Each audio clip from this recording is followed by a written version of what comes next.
Bueno, espero que estén muy bien. Yo estoy aquí como cada 15 días leyendo y comentando la columna de esta semana. Recuerden que pueden leer la columna en la revista Forbes y en el Diario El Colombiano. En la columna de esta semana lo que hago es criticar profundamente la idea del racionalismo y la esperanza de que la argumentación nos puede llevar a resolver la polarización moderna. Y tiene entonces un título provocador, se llama Las columnas de opinión no sirven para nada. Dice lo siguiente: toda la filosofía occidental está basada en el potencial de la argumentación.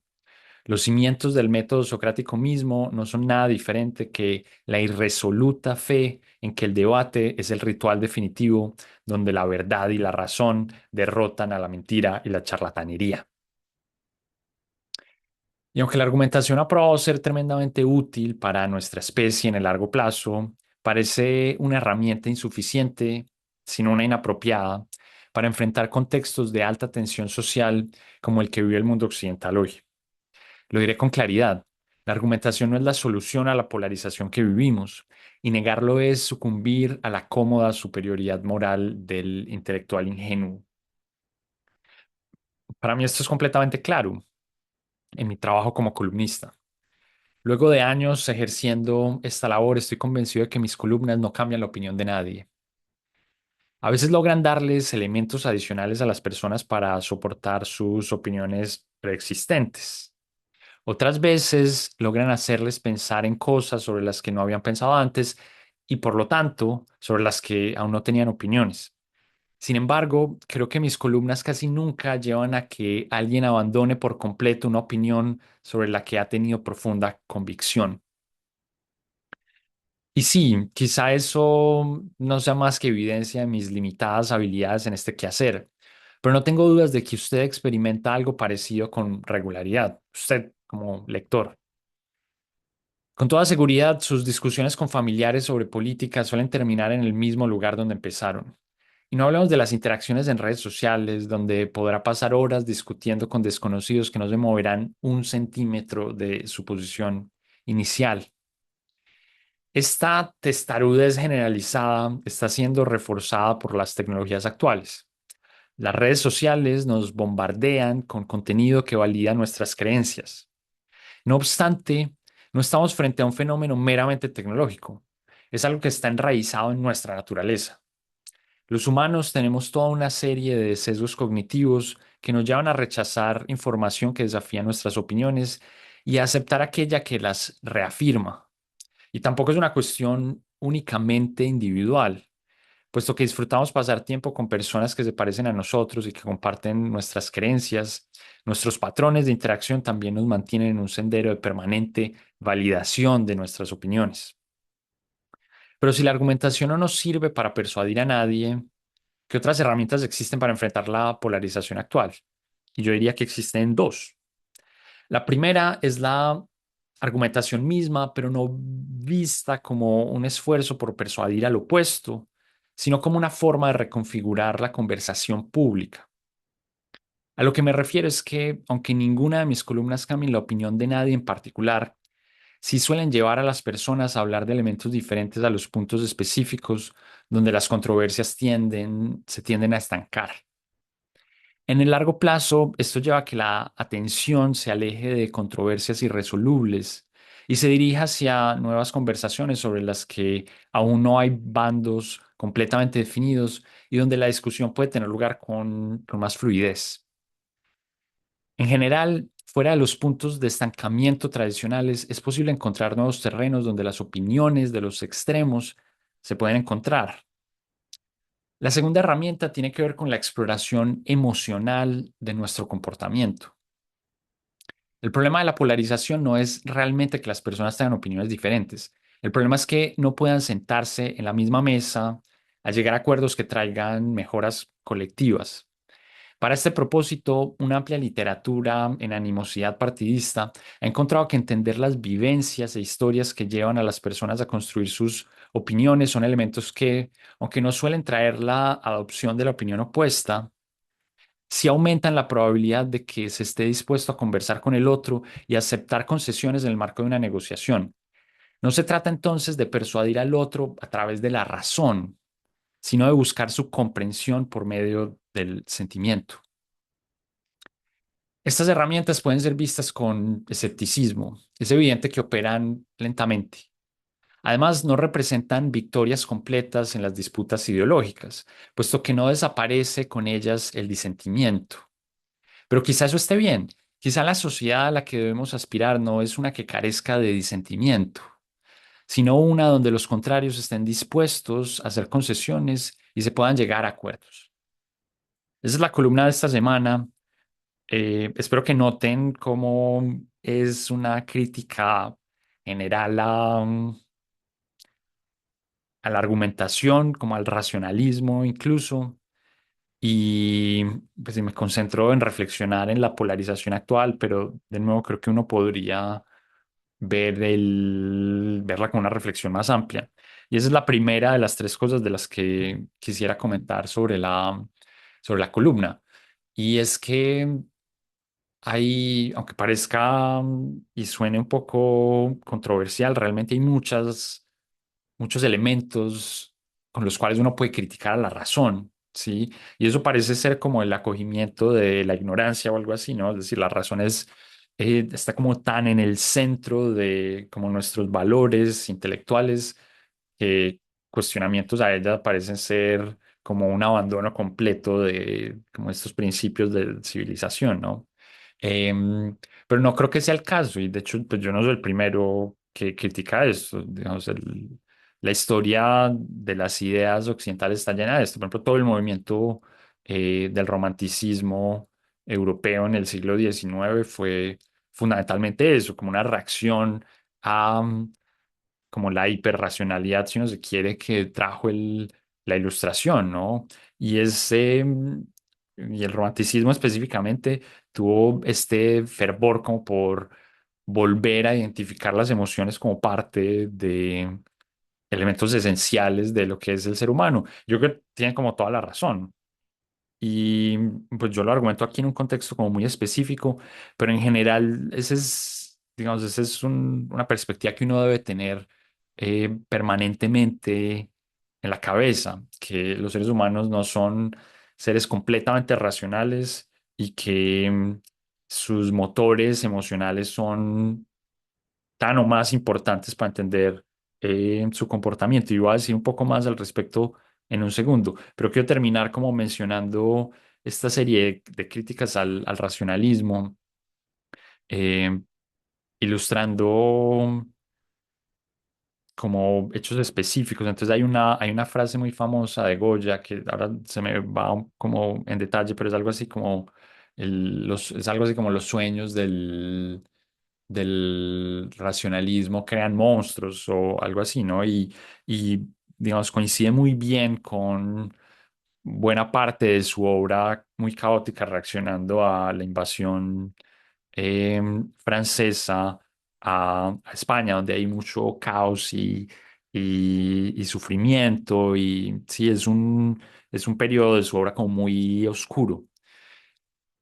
Y a ver, hay distintas, digamos, él no elaboró mucho en esa frase y demás. Lo que yo entiendo es que es una frase aislada que encontraba en algunos de sus registros, pues, de dibujos.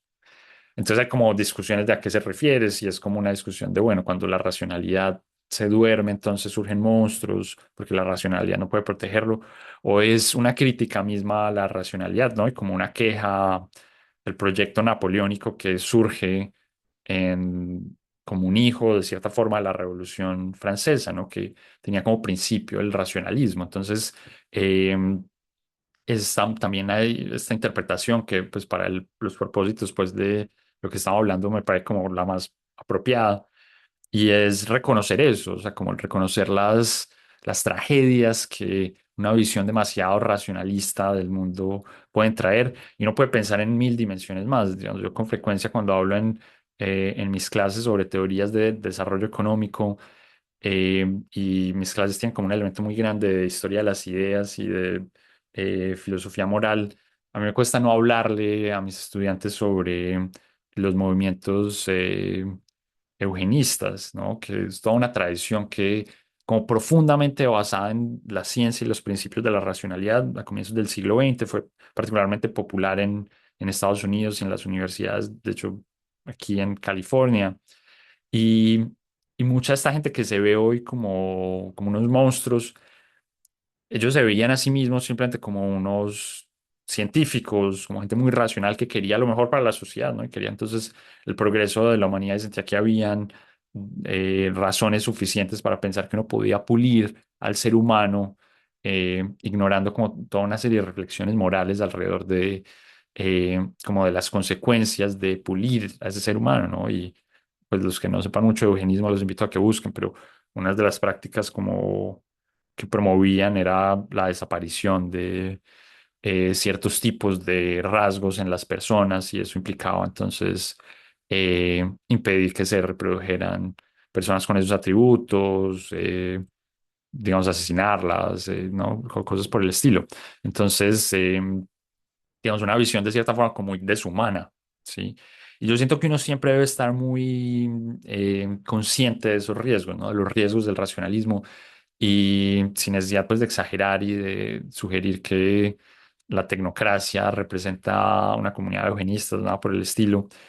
Creo que hasta cierto punto caen con frecuencia en esos, en ese riesgo, ¿no? En esta interpretación de como de partir de que la gente es meramente racional y de que de ignorar motivaciones más allá de esas, ¿no? Y eso lleva a que muchas políticas públicas, por ejemplo, parezcan muy razonables, pero simplemente no sean funcionales y generen un gran rechazo popular y, en fin, y digamos como que conceptualmente el gran problema suele ser eso, ¿no? Como ignorar que más allá de la argumentación hay razones dentro de las personas que les pueden llevar a rechazar un programa.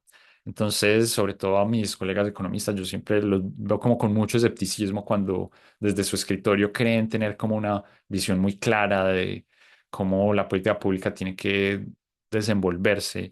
Y ya he criticado como una parte de esa visión, que es como la crítica a la política, a las políticas basadas en evidencia y ahora pues, lo que estoy haciendo de una forma es criticar la otra parte, como términos como epistemológicos, y es la visión que es la razón, ¿no? No es la parte empírica, sino la parte teórica la que puede estar mal. Y bueno, eso es como una invitación amplia que yo siempre hago y que siempre está en mi cabeza cuando interactúo con asesores de políticas y también con gente en el mundo de los negocios, ¿no? Que aunque son mucho más prácticos, también tienen con frecuencia una visión mucho más racional del mundo de la que siento que deberían. Pero déjenme conectar eso con la segunda cosa que quería decir y es entonces un poco como resaltar el potencial de las humanidades para intervenir el mundo y para pensar el mundo. Y les puedo decir, de hecho, cómo se me ocurrió la idea de escribir esta columna, aunque de nuevo, pues vean que tiene un montón de elementos que han estado desde hace tiempo en mi cabeza, pero, pero digamos, como que tomó forma hace unos días que me invitaron a un evento. Aquí en Stanford hay no es exactamente un departamento, pero algo así como un centro de storytelling, ¿no? De contar historias. Está dentro del centro de inglés, entonces es como un espacio de literatos, es algo así como un centro de creación literaria, pero con un énfasis en producción, sobre todo auditiva, como podcast y cosas por el estilo. Y bueno, pues me invitaron porque yo estoy en el mundo pues de los podcasts y demás, y yo fui porque quería saber qué más estaban haciendo, y no. Y entonces una de las cosas, hacen muchas cosas súper interesantes, tienen workshops y seminarios y clases y no sé qué. Y me contaron de una clase nueva que van a ofrecer que es sobre conversaciones difíciles, en la que lo que hacen es para ayudar a la gente a tener negociaciones, ¿no? Gente que quiere ser negociadora porque trabaja en una firma, en ventas o cerrando negocios o en el gobierno, o en fin, ¿no? Digamos, negociar es una habilidad pues, muy prevalente y útil en muchas esferas profesionales. Y lo que hacen entonces en la clase es decir como, mire, cuando hay conversaciones difíciles, cuando hay entonces negociaciones complicadas, es muy útil contar efectivamente historias para que la otra persona entienda dónde está uno y pueda acercarse a un acuerdo. Y en efecto eso me identificó, digamos, yo conocía pues un poco esta literatura en ciencia política sobre tensiones partidistas y es decir, como que resonó en mí inmediatamente como, claro, todas las intervenciones de esos papers son eso, son señales de cómo la conexión emocional, claro, no resuelve la polarización en el sentido en el que no convence a los otros de las visiones de los demás, pero sí abre unos puentes que permite que funcionen las cosas mejor, digamos, como que los resultados prácticos se, puedan surgir.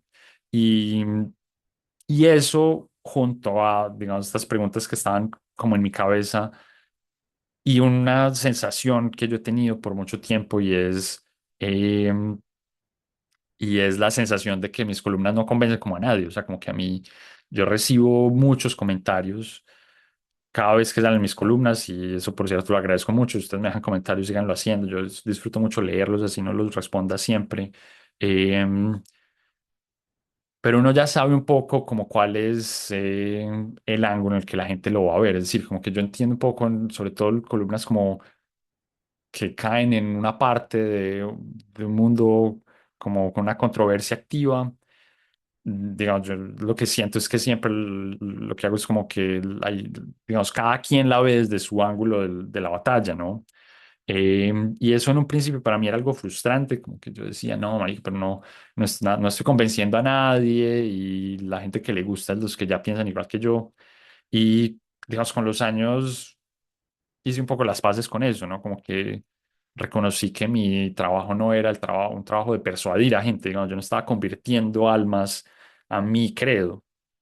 Mi trabajo es de otra índole y esta es como la tercera cosa que les voy a decir, pero antes de llegar a ella, simplemente déjenme cerrar la segunda diciendo entonces como las humanidades tienen entonces un gran potencial, ¿sí? No solo es contar historias, sino todos los otros mecanismos de exponer a un nivel no racional la naturaleza humana y entenderla mejor. Entonces no solo nos sirve para pensar mejor cómo funciona el mundo, sino también para hacer intervenciones efectivas. Esto es algo que quienes estamos entrenados en ciencias sociales, siento que carecemos profundamente de esa visión, como que estamos muy entrenados en métodos que de una u otra forma asumen estructuras de comportamiento como muy específicas y ni siquiera tiene que ser como racionalismo individual, ¿no? No es solo como que uno piense que los individuos son maximizadores, pero incluso la gente que piensa en las personas como parte de clases sociales y que dice como la gente se comporta es como su clase social lo determina, también uno no le está como otorgando demasiada estructura racional al comportamiento de la gente. Em, y las artes y las humanidades son mucho mejores describiendo esos motores como profundos del comportamiento de la gente, ¿no? Como las vivencias personales pulen la forma en la que la gente piensa, en cómo reaccionan, cómo cargan con un montón de pesos, que eso es difícil verlo en un modelo de teoría económica, eso es difícil verlo en una teoría sociológica amplia de comportamiento. Digamos, es parte como de la riqueza humana, ¿no? Y de nuevo uno no entiende eso de muchas otras formas o la forma en la que yo veo eso como más claro no es en un paper, en un journal, sino en una gran novela, en una buena canción, en la historia de alguien que se la cuenta a uno en una esquina, o sea, como que es en ese reino en el que las humanidades se desenvuelven donde yo siento que uno puede mejor entender esas dimensiones de la humanidad. Y hay toda una dimensión sobre la que podría hablar aquí, es como, bueno, entonces, ¿hasta qué punto uno sí puede aprender de las humanidades y hasta qué punto son las humanidades las que deben aprender de las ciencias sociales? Porque, digamos, yo ya he hablado de eso, sobre todo en el contexto de la evolución de la historia como disciplina, como siento que ha perdido mucho, acercándose demasiado a las humanidades y alejándose de las ciencias sociales. Pero ese es otro punto y eso posiblemente volveré a hablar sobre eso en otro momento. Quiero terminar con el tercer punto que va de nuevo a esta cuestión de qué entonces hace realmente un columnista, si no es convertir almas a su credo, qué es lo que hace. Y es, creo que lo que yo describo en la columna, y es tratar de hacer ver cosas que no son evidentes, ¿no? Es tratar de poner temas sobre la mesa, es tratar de poner argumentos que no son comunes dentro de la mesa. Yo siento que la columna es, la columna de prensa, la columna de opinión es a la argumentación no formal, pues a la argumentación escrita, digamos, no con matemáticas. Em, lo que la caricatura es al dibujo, ¿no? Y eso, sí, o a las artes en general. Entonces, lo que hace, pues, a lo que me refiero como con esa analogía es una buena caricatura no es la que mejor describe el mundo, no es la que tiene más detalles y muestra mejor el paisaje.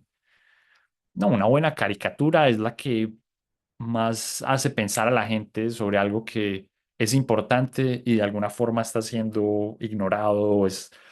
Sí, eso es lo que es una gran caricatura, ¿no?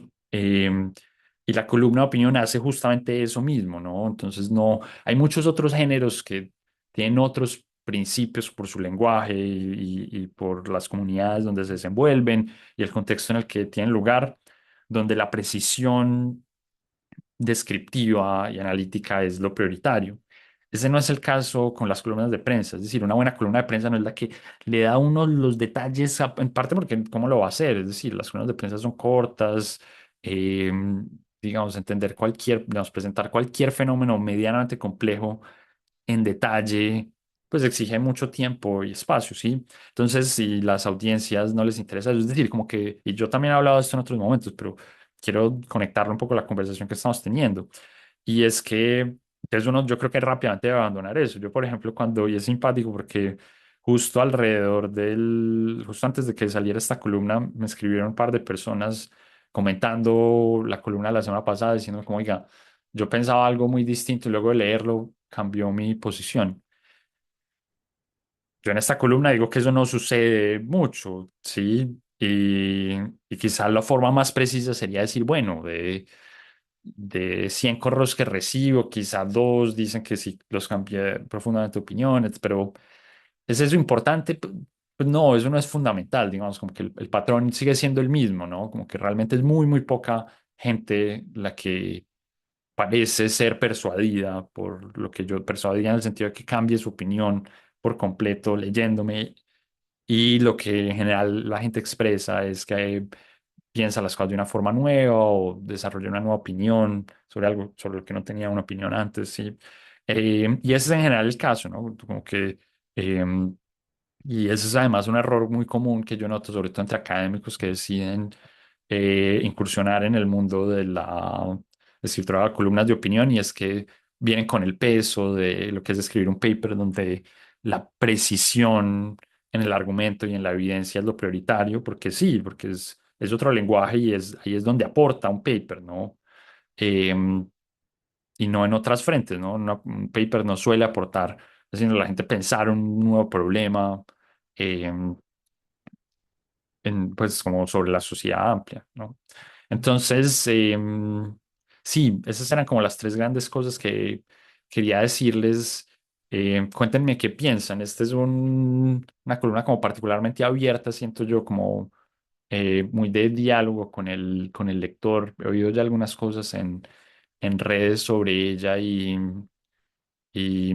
pues me han hecho pensar cosas, entonces me alegrará saber ustedes qué piensan. Em, Cuéntenme y estamos conversando, nos vamos a ver en 15 días de nuevo aquí, como de costumbre.